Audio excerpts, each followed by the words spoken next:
নিম্নচাপের কারণে ঝালকাঠির সুগন্ধা ও বিষখালী নদীতে শুরু হয়েছে ভাঙন। এরই মধ্যে নদীর গ্রাসে গেছে সদর ও নলছিটি উপজেলার বহু বসতঘর, ফসলি জমি, রাস্তা, শিক্ষা প্রতিষ্ঠান ও দোকান।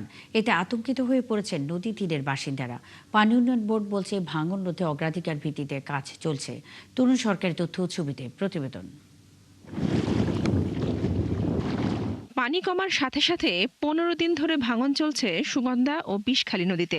এরই মধ্যে নলছিটির মগর, বহরমপুর ও রাজাপুরের বাদুরতলা এলাকার বেশ কয়েকটি ব্যবসা প্রতিষ্ঠান নদীতে মিশে গেছে।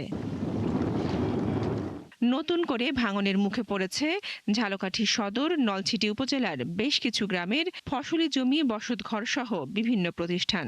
ভাঙন তীব্র হওয়ায় এলাকার মানুষের মধ্যে দেখা দিয়েছে আতঙ্ক।